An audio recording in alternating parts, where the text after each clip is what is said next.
پاکستان میں عبدالقدیر خان نے یورینکو کے G2 ماڈل کی جگہ پہلے سی نور ماڈل پر کام کرنے کی کوشش کی۔ اس کی وجہ یہ تھی کہ سی نور ماڈل اب یورینکو میں استعمال نہیں ہو رہا تھا، وہ اس لیے کہ یورینکو اب سارا کام G2 ماڈل کے اوپر کر رہا تھا۔ اسی وجہ سے سینٹریفیوج کے پارٹ بنانے والی کمپنیوں کے پاس یورینکو سے اب سی نور ماڈل کے لیے کوئی بھی آرڈر نہیں آ رہا تھا۔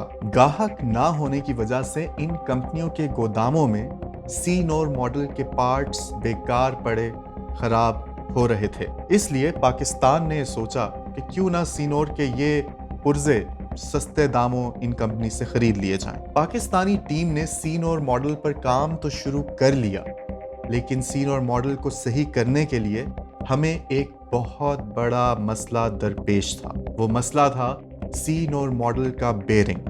جیسا کہ میں نے پہلے بتایا ہے کہ سینٹریفیوج روٹر کے نیچے ایک گول بیرنگ لگا ہوا ہوتا ہے۔ سوئی کے اوپر لگا ہوا یہ بیرنگ گھومتے ہوئے روٹر کا وزن اٹھاتا ہے۔ اس بیرنگ کے حجم اور سائز کی تفصیل ہماری پاکستانی ٹیم کے پاس نہیں تھی۔ سونے پر سہاگا یہ کہ اس بیرنگ کا ڈیزائن اتنا خفیہ رکھا گیا تھا کہ یورینکو سے چرائے گئے انتہائی خفیہ دستاویز میں بھی اس کی ڈیٹیل نہیں تھی۔ مجبوراً عبدالقدیر خان نے رسک لیا اور اس بیرنگ کی معلومات حاصل کرنے کے لیے یورپ میں اپنے بہت سارے پرانے دوستوں کو خط لکھ ڈالے، مگر پھر بھی اس سلسلے میں انہیں کوئی جواب نہیں مل سکا۔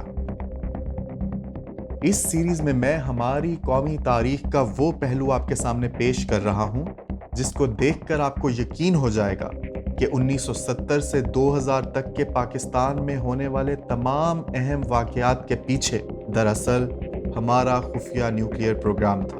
یہ تاریخ آپ کے گوش گزار کرنے کے لیے میں پرانے اصلی اخبارات، انٹرویوز، تقاریر اور CIA کے اصلی خفیہ کاغذات آپ کے سامنے رکھ رہا ہوں۔ افسوس ہے کہ ایسا پہلے کبھی نہیں کیا گیا۔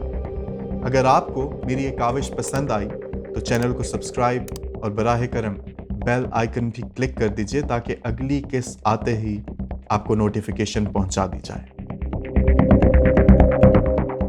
ایک طرف عبدالقدیر خان بیرنگ کا ڈیزائن حاصل کرنے میں لگے ہوئے تھے اور دوسری طرف کہوٹا پلانٹ کی بلڈنگ میں بھی نت نئے مسئلے سامنے آ رہے تھے۔ بریگیڈیئر سجاول کے لیے ایک بہت بڑا چیلنج یہ تھا کہ کہوٹا میں کافی زلزلے آتے تھے۔ اسی وجہ سے سائنسدانوں نے کہوٹا کے ڈیزائن میں کہا تھا کہ جس ہال میں سینٹریفیوج سلنڈر ہوں وہ ایئر ٹائٹ ہونا چاہیے اور اس کے فرش میں 10 فٹ تک کنکریٹ ہونا چاہیے۔ اس کی وجہ یہی تھی کہ کسی بھی طرح کہوٹا میں چلتے سینٹریفیوجز کو زلزلے کے جھٹکوں سے بچایا جا سکے۔ پاکستان نے کیونکہ کبھی اس طرح کی ٹیکنالوجی پر کام نہیں کیا تھا، اس لیے بریگیڈیئر سجاول کو روز اس طرح کے بہت سے نئے چیلنجز ملتے جا رہے تھے۔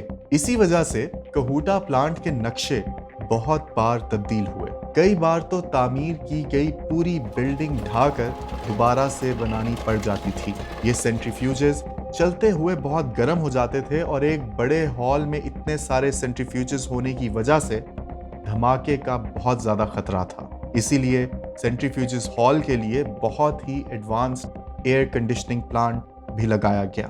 اچھا، ایسا نہیں تھا کہ اس ٹیکنالوجی میں صرف سینٹریفیوج سلنڈر ہی بنانے تھے۔ جیسے میں نے آپ کو پہلے بتایا ہے کہ خام یورینیم سے پہلے یورینیم آکسائڈ یعنی یلو کیک بنایا جاتا ہے۔ اس کے لیے ایک الگ پلانٹ چاہیے تھا۔ پھر اس یلو کیک کو ایک اور پلانٹ جس کا نام فلورینیشن پلانٹ ہے میں ڈال کر UF6 گیس بنائی جاتی تھی مختلف مرحلوں میں۔ پھر جا کر ایک گیسیفیکیشن پلانٹ کے ذریعے یہ زہریلی UF6 گیس سینٹریفیوجز میں ڈال کر یورینیم کی افزودگی کی جاتی تھی۔